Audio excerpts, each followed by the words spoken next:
And hello guys, and welcome back to my YouTube channel mga kapatid.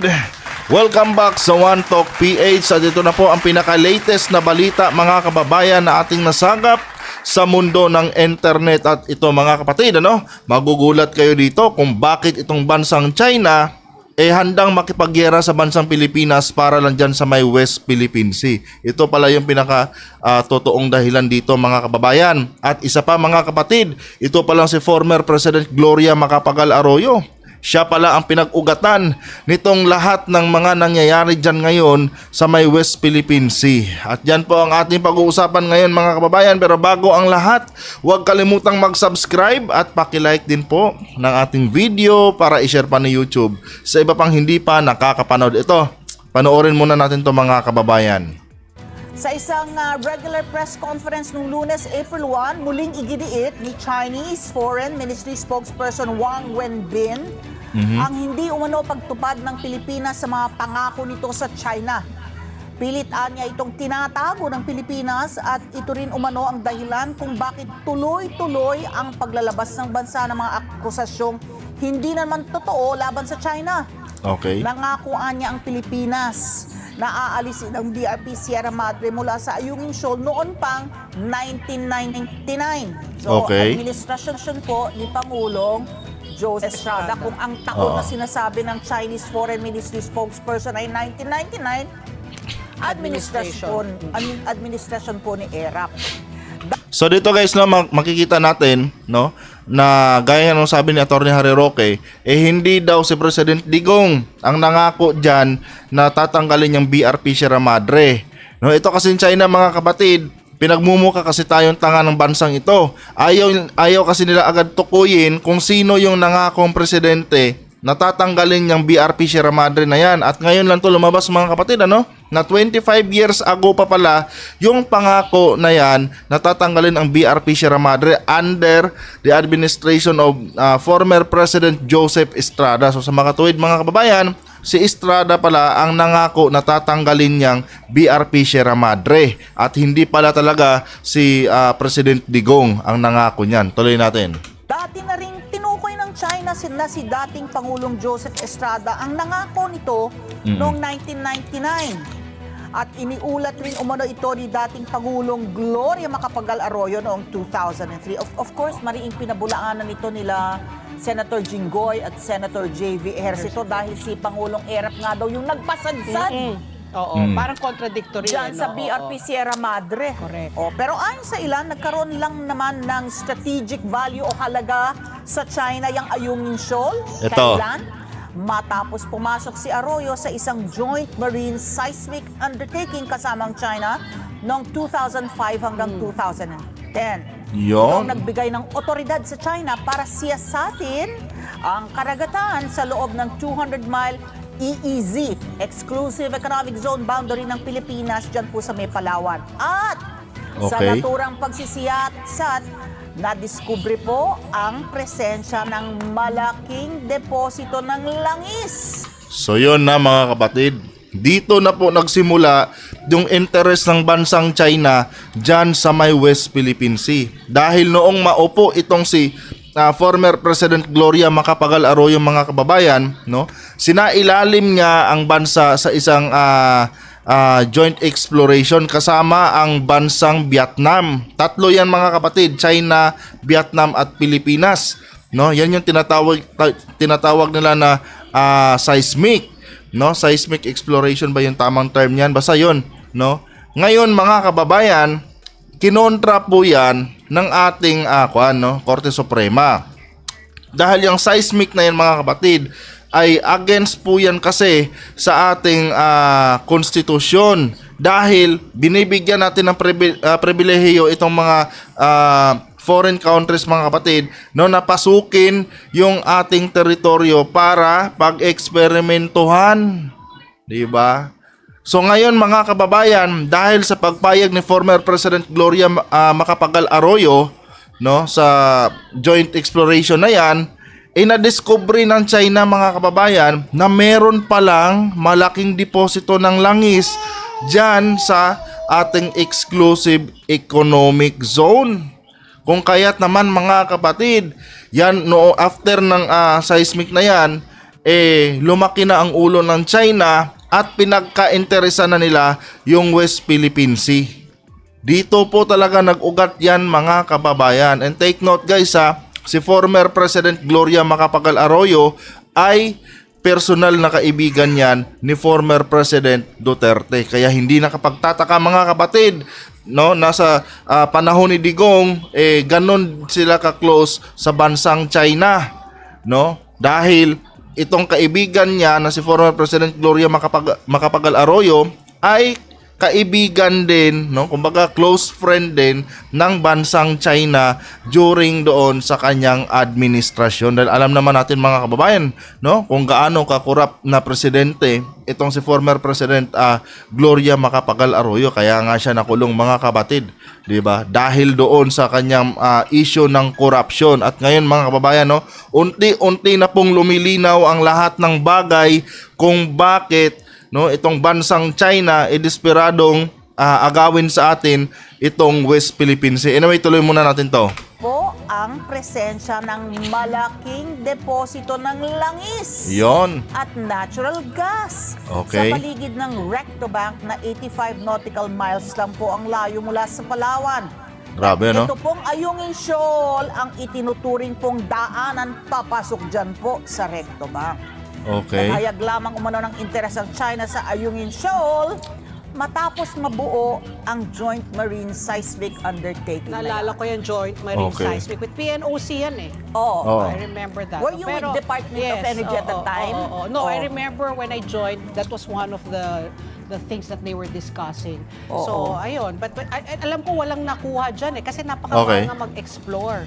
Alam mo, hindi lang yung Joint Seismic Undertaking na panahon ni Gloria Macapagal Arroyo, pero mismong itong US Energy Information Agency, nasa ilalim po ng Ayungin Shoal na yan, meron daw estimated to be tinataya na 126 billion barrels of oil Large worth oil. Biruin nyo mga kapatid 126 billion barrel, no, ng langis ang nandyan sa ilalim ng West Philippine Sea. So malinaw dito mga kababayan, no, na ito po talaga ang nakikita ng China dyan sa may West Philippine Sea. Kung kaya't mga kapatid, lahat na ng pagsisinungaling, lahat na ng pagiging ganid, lahat na ng pagiging garapal ginagawa ng bansang China ngayon mga kababayan, no, para lang agawin sa atin yung West Philippine Sea. Di ba? Napakalinaw na po nito mga kababayan kung bakit ngayon, no, itong bansang China kung ano-ano na lang ang pinagagawa, no, at pinagsasabi sa harap ng international media para sirain lang ang bansang Pilipinas, no, dahil sa kanilang napakatinding interest diyan sa ating karagatan diyan sa may West Philippine Sea. At yan mga kapatid, nag-ugat lang po yan, no, noong kapanahunan ni former President Gloria Macapagal Arroyo. Tuloy natin. Sa ilalim po ng Ayungin Shoal na yan, meron daw estimated to be tinataya na 126 billion barrels Laki, no? of oil Large worth oil. trillions of dollars. Bukod pa sa 25.5 trillion cubic feet of natural gas. gas. So, Biruin nyo yung mga kababayan, ano? Napakalaki niyan mga kapatid. Di ba? Pag yan nabawi ng bansang Pilipinas mga kababayan, no? At sigurado ako mga kapatid na ito talaga yung inaasahan ng ating mahal na Pangulong si Ferdinand Marcos, no?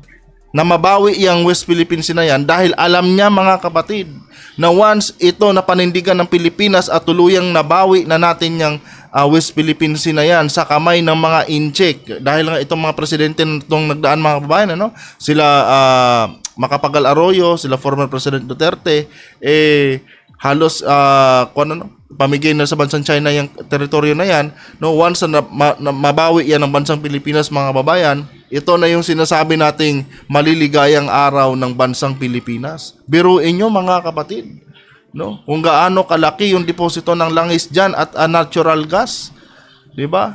Pag yan po mga kapatid, no, na drill ng Pilipinas at naibenta natin yan, no, sa mga kaibigan nating bansa, panigurado yan mga kababayan, no?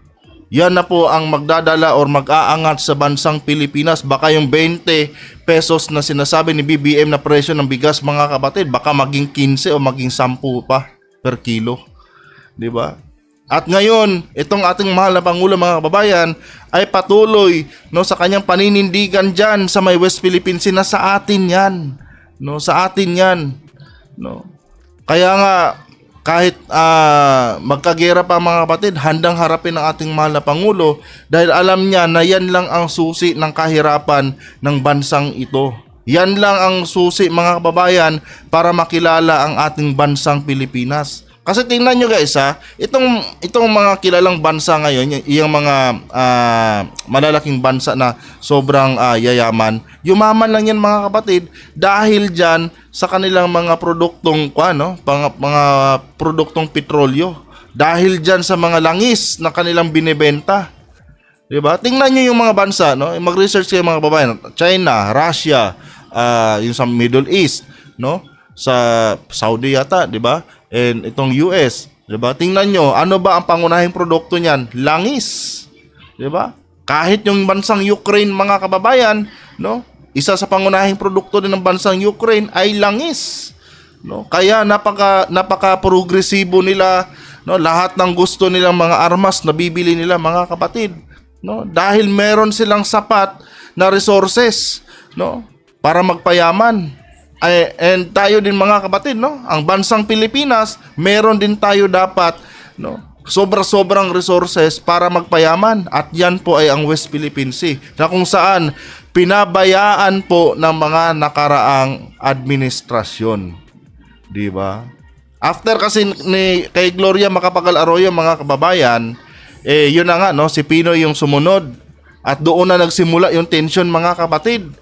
No, kasi nga itong si President Noynoy hindi sila ganun ka-close ng bansang China. So ang nangyari doon, mga kababayan, no, nagpakita na ng kanilang pagiging terorista itong bansang China sa loob ng exclusive economic zone ng Pilipinas, no? Dahil pinasok na nila yung yung West Philippine Sea na yan, at tinitindigan na nila na sa kanila yan. No? Kaya sabi ni President Noynoy, no, under sa kanyang administrasyon, sige, maghain tayo ng kaso. No, nag-file tayo ng kaso sa tribunal. At ngayon, no, sumagot din itong China. Pagdating doon, talo sila. Oh, noong matalo sila, mga kababayan, no, sabi ng China, hindi na namin kinikilala yung pagkapanalo ng Pilipinas. No, dahil meron kaming sapat na basihan, at yun na nga yung 9-dash line na sinasabi nila, mga kababayan. At ito pa, mga kapatid, aking napag-alaman na yung 9-dash line na yan ay hindi pa talaga totally yan, no, pinapaniwalaan dati ng bansang China, dahil di umano na-anticipate nila na maraming bansa ang aalma pag isinapubliko nila yung 9-dash line nila na claims dyan, no. Kaya nagdadalawang isip sila. Pero noong nagkaroon na noong naghain ang bansang Pilipinas ng kaso, no, doon sa tribunal patungkol din sa may West Philippine Sea, yun ang ginamit ng bansang China. And malaki din ang posibilidad, mga kababayan, na gawa lang yung kwento, no, na itong 9-dash line na ito ay ito yung produkto ng kanilang pag-exercise ng kanilang diyan sa kanilang sovereign rights dyan sa may West Philippine Sea, sa may South China Sea noong matapos ang World War II. Baka nga, mga kapatid, gawa-gawa lang din yung kwento na yan para may maibigay lang sila na basihan doon o reference doon sa korte, sa International Court. Pero hindi yan na-anticipate siguro ng bansang China, mga kapatid, na meron pala tayong mas matibay na basihan, at isa na nga doon yung Bilardi Map, na kung saan 1743, no, hindi ako nagkakamali, 1743 pa po nagawa, no.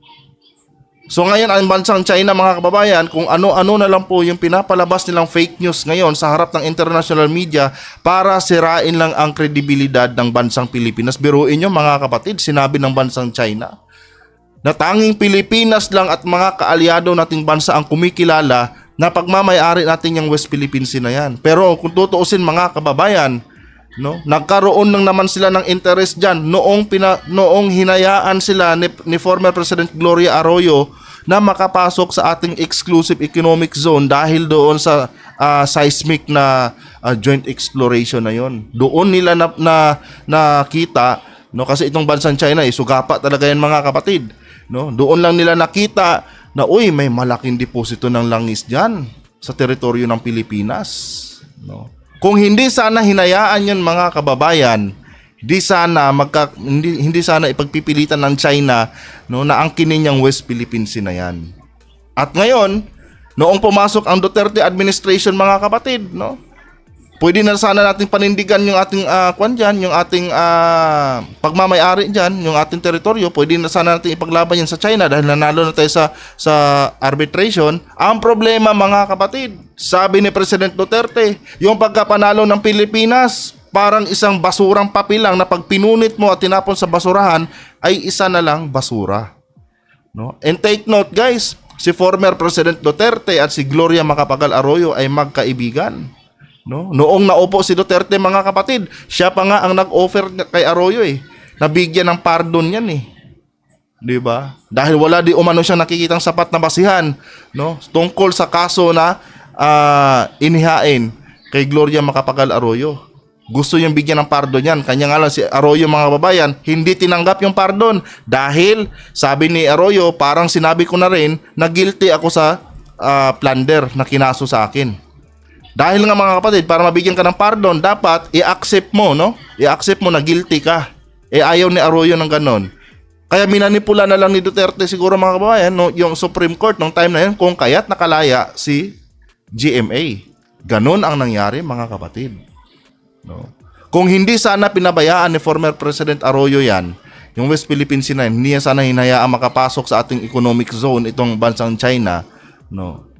Di sana walang problema, di ba? Wala sana na-discover ang China dyan na malaking deposito ng langis na kung saan yan yung nagbigay ng interest sa China sa ating teritoryo, no. Na kung saan handang makipaggera ang China mga kababayan. No, biruin mo, anong taon pa yun? 2005, di ba? At ang nagsasuffer ngayon mga kababayan, itong mga Coast Guard natin, di ba? Yan yung nangyari dyan mga kapatid.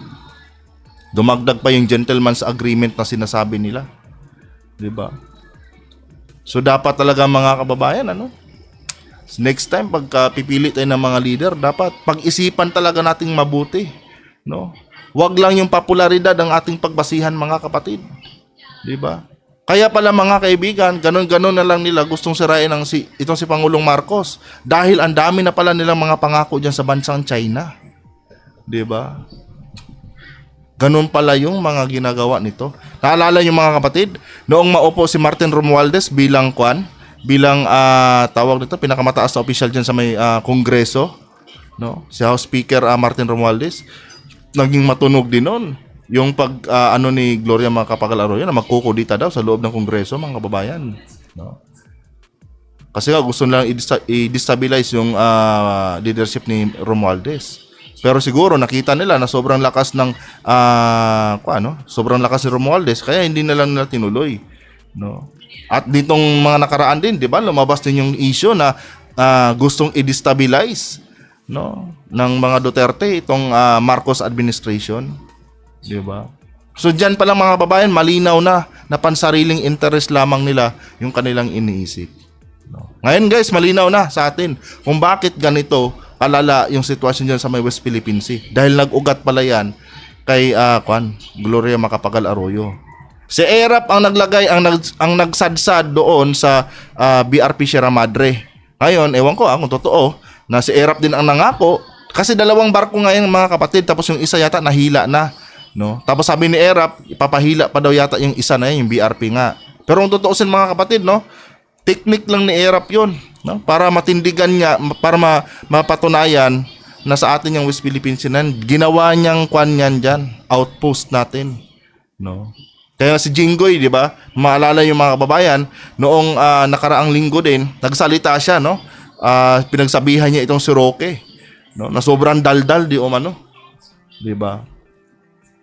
Kung yung na sana mga kababayan, no?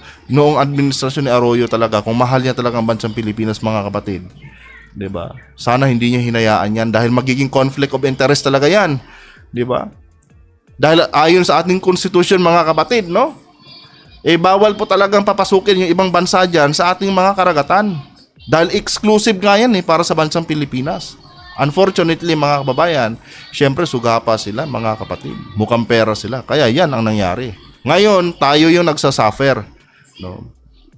Kahit ano-ano na lang pangbabalahura ginagawa ng bansang China sa atin ngayon. Dahil nakita ng China na itong si President Marcos hindi kaparehas mag-isip noong mga nakaraang presidente. No. Hindi niya nakukuha ang loob ni Marcos at naninindigan tayo ngayon sa ating soberanya. Ganun pala yun mga kapatid. Anyway guys, hanggang dito na lang to. Kung nagustuhan nyo, huwag kalimutang mag-subscribe at pakilike na rin po ang ating video. Adios.